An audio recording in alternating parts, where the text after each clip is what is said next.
Hello friends, कैसे हैं आप सभी। आई होप बहुत ही अच्छे होंगे और अपनी पढ़ाई में व्यस्त भी बहुत होंगे। तो एक बार फिर से स्वागत है आप सभी का आपके अपने YouTube channel e learning with Priyal पर। डिस्कस करते हैं आज का सेशन। आज हम लोग डिस्कस करने वाले हैं फैमिली कैरियोफिलेसी। फैमिली कैरियोफिलेसी को आप लोग एग्जामिनर्स की फेवरेट फैमिली कंसिडर कर सकते हैं, क्योंकि इस कुल से हमारे जो टीजीटी और पीजीटी के एग्जाम्स हैं उनमें बहुत सारे क्वेश्चन पूछे जाते हैं। स्पेशली अगर बात करें तो यूपी टीजीटी पीजीटी की। ठीक है, सबसे पहले जैसा कि हमने प्रीवियस फैमिलीज में भी किया, सिस्टमेटिक पोजीशन देखते हैं।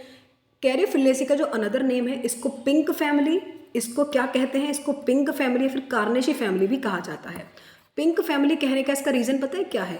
क्योंकि ज़्यादातर जो इसके फ्लावर्स होते हैं, मतलब जो इसके मेंबर्स हैं, उनके जो फ्लावर्स होते हैं वो पिंक कलर के होते हैं। फॉर एग्जांपल एक डायंथस प्लांट है, उसके जो फ्लावर्स होते हैं वो मेन रिप्रेजेंटेटिव है इस फैमिली का, तो उसके फ्लावर पिंक होते हैं। इसलिए इस फैमिली को पिंक फैमिली फिर कार्नेशन फैमिली के नाम से भी जानते हैं।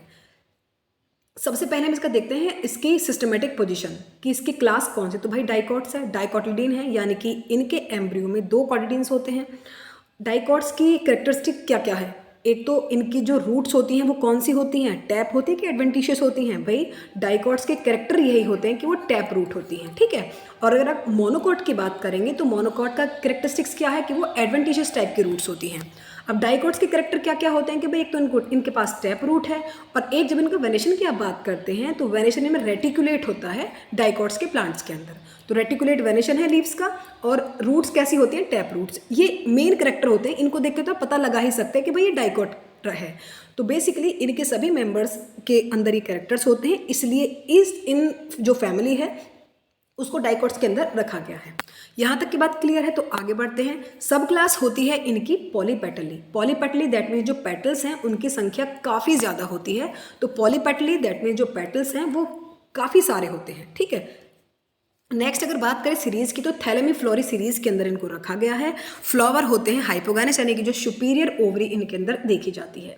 नेक्स्ट अगर बात करें कैरियोफिलेसी के अनदर हैबिटेट्स की, तो भाई ये अराउंड 70 जेनरा इसके अंदर एग्जिस्ट करते हैं और 1700 स्पीसीज़ हैं, यानी कि अराउंड 1700 स्पीसीज़ है, उससे प्लस ही हैं, क्योंकि फैमिली जब डिस्कवर्ड होती है या फिर उसको सिस्टमेटिक पोर्शन में लिखा जाता है उसके बाद बहुत सारे मेंबर्स भी बाद में डिस्कवर होते रहते हैं, तो प्लस में ही हैं जो इनकी स्पीसीज़ हैं। इंपॉर्टेंट रिप्रेजेंटेटिव जो हैं इस फैमिली के, दैट मीन्स इंपॉर्टेंट प्लांट जो हैं, डायंथस है, सेरेस्टियम है, वकेरिया है, एस्परगुला है, स्टेगलिनिया है, ये सभी इनके इंपॉर्टेंट प्लांट्स होते हैं जिनके क्वेश्चन हमसे पूछे जाते हैं कि ये कौन सी फैमिली से बिलोंग करते हैं। ठीक है, नेक्स्ट आप बात करेंगे वेजिटेटिव कैरेक्टर्स की। तो भाई आप अगर आप हैबिट देखें इसके, मतलब हर्ब्स होते हैं बेसिकली। हैबिटेट की अगर हम बात करें तो ये हर्ब्स होते हैं, लेकिन कुछ स्पीसीज ऐसी भी हैं, कुछ अंडर श्रब्स भी होते हैं। अंडर श्रब्स मतलब कि जो श्रब से थोड़े से नीचे होते हैं, हब से थोड़े से ऊपर होते हैं। हब्स के कैरेक्टरिस्टिक्स क्या क्या होते हैं भाई? काफ़ी डेलिकेट सा इनका स्टेम होता है, एकदम हर्बेशियस स्टेम होता है, हरा भरा दिखने वाला स्टेम होता है। और अगर बात करें तो टेरेस्ट्रियल और एक्वेटिक, यानी कि ये ज़मीन पर भी पाए जाते हैं, और इनकी कुछ प्रजातियाँ ऐसी भी हैं जो कि एक्वेटिक यानी कि पानी में भी पाई जाती हैं। नेक्स्ट अगर बात करें तो एनुअल होते हैं, यानी कि ये अपने लाइफ साइकिल को 1 साल के अंदर कंप्लीट कर लेते हैं। मेजॉरिटी तो यही कहती है, लेकिन कुछ मेंबर्स ऐसे भी हैं जो कि पेरेनियल हैं, यानी कि बहुवर्षीय होते हैं, जिनको अपने लाइफ साइकिल कंप्लीट करने के लिए 2 से 3 साल का समय भी लग जाता है। ठीक है, मेजॉरिटी एनुअल ही है। रूट कैसी होती है भाई? टैप रूट है। मैंने अभी बताया था कि डाइकॉट्स का यूनिक कैरेक्टर ही यही है कि जब डाइकॉट की बात करेंगे तो आंख मीच के ये बात तो सोच ही ले कि टैप रूट है, और अगर मोनोकॉट की बात करेंगे तो एडवेंटिशियस है। ठीक है, स्टेम काफ़ी, भाई हब्स कहा था मैंने कि हब्स हैं, तो हब्स के कैरेक्टर्स क्या क्या होता है कि भाई उनका हर्बेशियस होता है, मतलब हरा भरा स्टेम होता है, काफ़ी इरेक्ट होता है, मतलब बिल्कुल स्ट्रेट होता है, और यही सारी चीज़ें होती हैं जो बाकी फैमिली से इसको अलग रखती हैं। लीव्स की अगर बात करें, मैंने पहले ही कहा था कि अगर आप डाइकॉट की बात कर रहे हैं तो कुछ फीचर्स ऐसे हैं जो कि आपको रटे रटाए मिलेंगे ही। दैट मीन्स रेटिकुलेट वेनेशन होता है, लेकिन कुछ फैमिलीज मतलब इस फैमिली के कुछ मेंबर्स ऐसे भी हैं, लीस्ट हैं बिल्कुल, जो कि ऑल्टरनेट होता है, जिनमें वेनेशन जिनमें कि ऑल्टरनेट होता है। अदरवाइज जो मोस्ट इंपॉर्टेंट फीचर है इनके लीव्स का वो रेटिकुलेट ही होता है, वेनेशन जो है बेसिकली। इन्फ्लोरेसेंस आपसे पूछा जा सकता है कि जो इन्फ्लोरेसेंस होता है कैरियोफिलेसी फैमिली का वो किस प्रकार का होता है, क्योंकि ज़्यादातर हमसे एग्जामिनर्स इन्फ्लोरेसेंस के बारे में क्वेश्चन पूछेगा, प्लेसेंटेशन के बारे में क्वेश्चन पूछेगा और एस्टिवेशन पूछ सकता है, लीव्स पूछ सकता है। तो ये मेन फीचर होते हैं जिनसे एग्जामिनर्स हमारे क्वेश्चन पूछ सकते हैं। तो इन्फ्लोरेसेंस जो होता है इसमें सिंसिनस टाइप का होता है, फिर कैरियोफिलस टाइप का जो इन्फ्लोरेसेंस है वो देखा जाता है। इसको कैरियोफिलस टाइप भी कह सकते हैं, और अगर सिंसिनस ऑप्शन में लिखा हुआ मिले तो सिंसिनस को वहाँ टिक करके आ जाना, क्योंकि एक ही मिलेगा तो कैरियोफिलस मिलेगा या फिर सिंसिनस मिलेगा। तो कैसा होता है इन्फ्लोरेसेंस? सिंसिनस टाइप होता है। इससे प्रीवियस फैमिली हमने लेबिएटी डिस्कस कर ली है, लेमिएसी फैमिली जो वो डिस्कस कर चुके हैं, पोएसी फैमिली डिस्कस कर चुके हैं, सोलेनेसी डिस्कस कर चुके हैं, हम कुकुरबिटेसी फैमिली हम लोग डिस्कस कर चुके हैं। तो आज हमारी 5th फैमिली है जो कि है कैरियोफिलेसी। सेशन पसंद आ रहा होगा बेसिकली, क्योंकि बहुत ही एग्जाम ओरिएंटेड सेशन है। यदि आप ऑनेस्टली चाहते हैं कि आप एग्ज़ाम में सफल हों और आपके कंसेप्ट अच्छे से क्लियर हो जाएं, तो आप इस चैनल को फॉलो कर सकते हैं। लाइक करना, शेयर करना, सब्सक्राइब करने में कंजूसी मत करना। इन्फ्लोरेसेंस सिंसिनस होता है भाई, और फ्लावर होता है हर्मेफ्रोडाइट, यानी कि मेल सेक्स ऑर्गन और फीमेल सेक्स ऑर्गन सेम ही फ्लावर में प्रेजेंट होते हैं। ठीक है, एक्टिनोमॉर्फिक होते हैं, मेजोरिटी क्या है भाई? एक्टिनोमॉर्फिक है। और डाइकोट्स के क्या क्या कैरेक्टर होते हैं? जो डाइकोट्स की अगर आप बात करते हैं तो पेंटामरस सिमेट्री होती है। हाइपोगाइनस यानी कि जो ओवरी होती है वो कैसी है भाई? सुपीरियर है। कैसी ओवरी होती है? सुपीरियर है, इसलिए इसको क्या कहेंगे? हाइपोगाइनस। कैलिक्स की अगर बात करेंगे, कैलिक्स की यूनिट क्या होती है? सेपल। तो सेपल होते हैं 5 हैं, वो भी फ्री हैं। कैसे होते हैं? फ्री। तो कैलिक्स होते हैं 5 जो कि फ्री हैं। कोरोला की बात करें तो कोरोला बहुत सारे हैं, मैंने पहले ही बताया था पॉलीपेटली होते हैं, मतलब पेटल्स की संख्या काफ़ी ज़्यादा है। तो कैलिक्स कोरोला बेसिकली मतलब कि काफ़ी ज़्यादा होते हैं, फ्री होते हैं ये भी। एस्टिवेशन आपसे पूछे जाने लगे तो वो होता है इम्ब्रिकेट, यानी कि जब ओवरलैप करते हैं एक दूसरे के ऊपर तो उसको कहते हैं एस्टिवेशन इम्ब्रिकेट। तो कैसा एस्टिवेशन होता है इसमें? इम्ब्रिकेट प्रकार का एस्टिवेशन इसमें देखा जाता है। नेक्स्ट अगर बात करते हैं एंड्रोशियम की, यानी कि जो मेल सेक्स ऑर्गन होते हैं उनकी यूनिट होती है स्टेमन्स।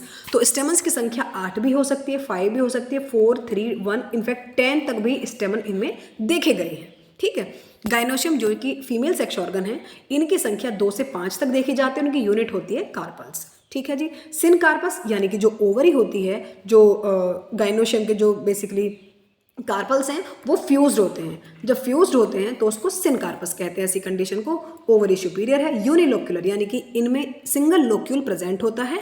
तो ऐसी कंडीशन को जब लोक्यूल सिंगल प्रेजेंट होता है उसको हम लोग कहते हैं यूनिलोक्यूलर। और ओव्यूल्स काफ़ी सारे होते हैं, ये बात नोट कर लेना, ये आपसे पूछा जा सकता है कि ओव्यूल्स कौन सी फैमिली में बहुत सारे होते हैं। तो कैरियोफिलेसी फैमिली जो है इसमें ओव्यूल्स की संख्या काफ़ी ज़्यादा होती है।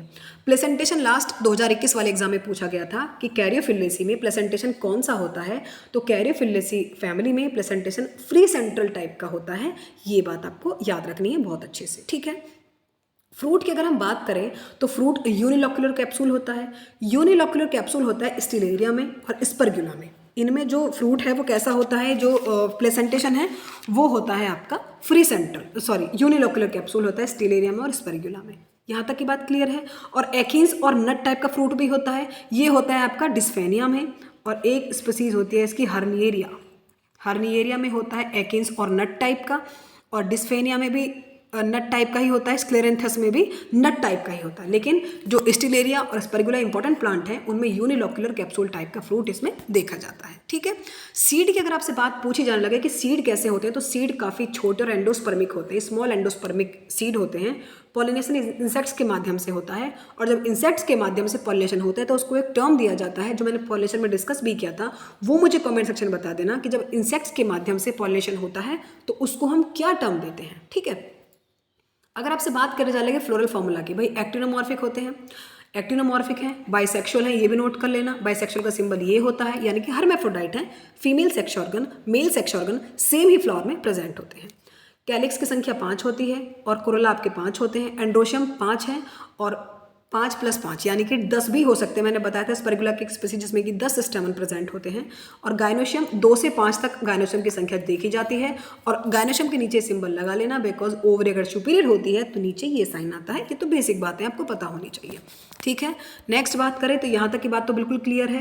बाकी फ्लोरल फार्मूला डिस्कस हो गया, इससे आगे मुझे नहीं लगता कि आपसे कुछ पूछा जा सकता है। फिर भी इंपॉर्टेंट प्लांट और डिस्कस कर लेते हैं, जैसे कि इसके कुछ साइलेंस एक इंपॉर्टेंट प्लांट है, साइलेंसी बोलते हैं उसको। वैकेरिया हो गया, ये होते हैं इसके ऑर्नामेंटल प्लांट। अरेनेरिया हो गया, एरिनेरिया, ये जो बगीचे वगैरह होते हैं उनकी सुंदरता को बढ़ाने के लिए एज अ ऑर्नामेंटल पर्पज़ के लिए यूज़ किया जाता है। कुछ इनकी मेडिसिनल प्रॉपर्टीज़ भी हैं। कुछ प्लांट्स इनके ऐसे जैसे कि स्टिलेरिक है, जिसकी स्टिलेग्निया जो होता है बेसिकली इसमें कैंसर वगैरह का ट्रीटमेंट में यूज़ किया जाता है, डाइजेस्टिव पर्पज़ के लिए यूज़ किया जाता है। और जो एक वकेरिया प्लांट है, वकेरिया जो प्लांट होता है इसकी रूट्स को बेसिकली मेडिकल ट्रीटमेंट के लिए बहुत ज़्यादा, फॉर एग्जांपल कहते एक डिजीज़, एक एंटीबायोटिक भी बनाई जाती है, वो मेरे अभी याद नहीं आ रही है कौन सी बनाई जाती है। बाकी ये सभी इंपॉर्टेंट फीचर जो है मैंने आपको बता दिए हैं। बाकी डिस्कस करते हैं नेक्स्ट फैमिली को नेक्स्ट सेशन में। तब तक के लिए लाइक करना, शेयर करना, सब्सक्राइब करना। कोई भी ऐसी कंसेप्ट हो जो आपको समझ में नहीं आ रहा हो, फैमिली तो बाकी चल ही रही है, तो मुझे कमेंट सेक्शन में बता देना। बाकी सभी सेशंस प्लेलिस्ट में अपलोडेड हैं, आप वहाँ जाकर देख सकते हैं। कोई भी टॉपिक डालो बाय प्रियल भाटी डाल देना, for example paramecium by Priyal Bhati, euglena by Priyal Bhati, तो बिल्कुल आपसे यूट्यूब पे बहुत आसानी से मिल जाएगा। मिलते हैं नेक्स्ट सेशन में, तब तक के लिए bye. Thank you so much for watching. Please do like share and subscribe.